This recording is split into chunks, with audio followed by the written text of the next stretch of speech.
computer you could use in real time, and it was connected to a machine to make parts. So that happened in 1952. That's not the revolution we're here for today. From that machine, there are maybe 20 machines now you can control with a computer to make things. You can burn, cut, mill, turn, print, mold, cast. About 20 or so processes today. This is where it's heading. This is from, if you're familiar with it, the science fiction show Star Trek. This is the replicator, where you push a button and anything comes out from it by assembling the parts. The research behind Fab Labs is aiming to create that. And it's aiming to create it not by making the design digital, but by actually making the object digital. What we're learning how to do is put codes and programs into the materials themselves, actually program physical objects with digital materials. That's the scientific revolution. We're learning how to program reality by putting codes into materials. And we're getting there in stages. The first stage is a computer controlling a machine, and that started in 1952. Today, we're starting to use machines to make machines, and you'll hear about that later today.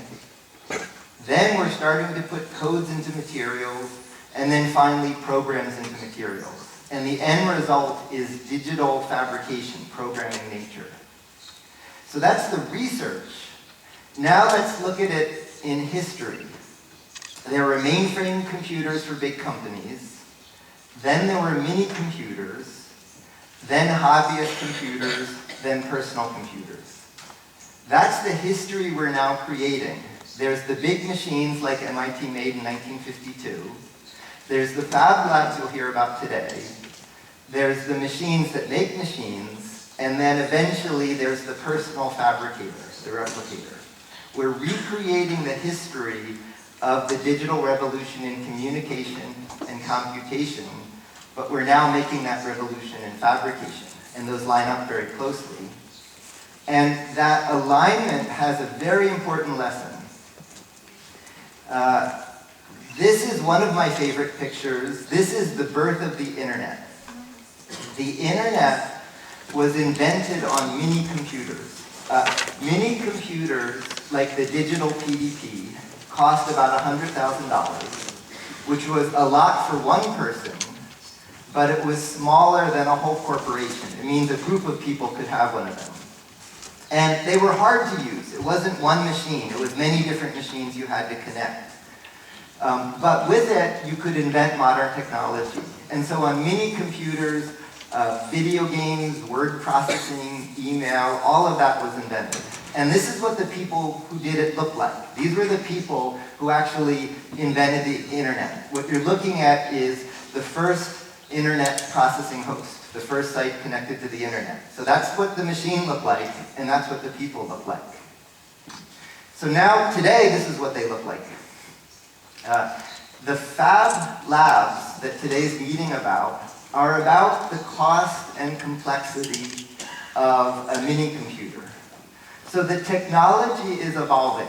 Eventually, all the machines in a Fab Lab will fit in your pocket and reassemble atoms, but that's a little ways away. But with those machines, you don't need to wait. You didn't have to wait to invent the internet for the smartphone. That was done 20 years ago. So Fab Labs have about the same cost and complexity of a mini computer. And like the mini computer, it means you can use them to create modern technology.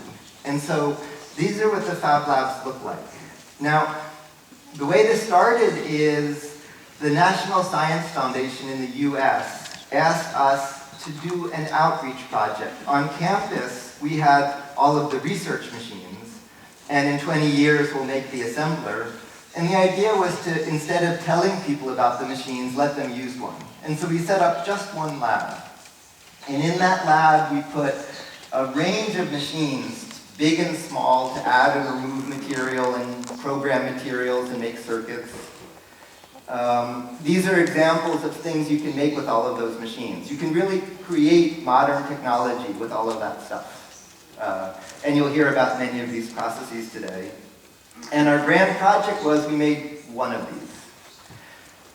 This is what happened. There are about 200 now, and they're doubling every year and a half. That was not our project. We set up one, and then somebody in inner city Boston, and then there was a connection to Ghana and Sekondi Takoradi, and they wanted one, and then there was a connection to South Africa and to India, and every time we opened one, it led to more. And so now every about year and a half, they're doubling. There's a few hundred at the labs, and they all have those same tools, so people and projects are shared. And they don't stay still. The technology keeps evolving, but in a way that lets people and projects be shared across the network. So that's the Fab Lab network. And as it's grown, I thought the research was hard. In many ways, that's easy. That's coming along just fine. What's hard is the organization. If these tools let anybody make anything, it really turns on its side the division of aid, education, industry, all of those kind of come together. And so the Fab Lab network has spun off businesses where you can ship data and make products. It's created educational programs where the whole planet becomes a campus. It's created platforms for aid where instead of giving solutions, you give tools to solve problems. And had to create all these new kinds of organizations to keep up with the technology.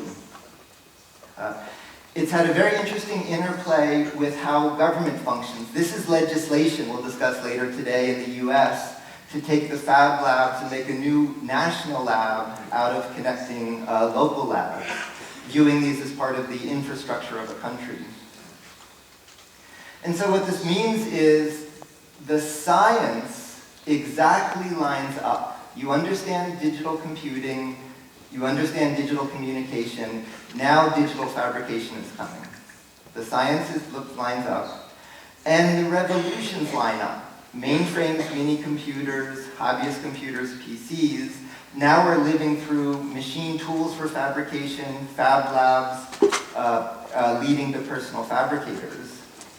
And what's happening around us today is this is a moment in time, just like the birth of the internet. The people at the Fab 9 meeting, in effect, are creating an internet of physical things.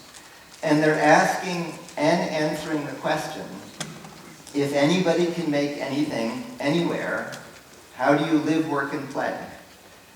How does society function if anybody can make anything, if that's no longer a scarce resource? That's not a story for the future, it's here today, and it changes just about everything. So through the day today, we'll be telling the story of what does the world look like if anybody can make anything. And then through the meeting, through all the colleagues here, we invite you to meet exploring that future. Okay? So the talks to come will give you different snapshots of what that future looked like. And so with that, let me first pause to thank Hiro-san and his colleagues, Keio, the city of Yokohama, the sponsors. We've been hosted so wonderfully here in every possible way. So I'd like to recognize our hosts.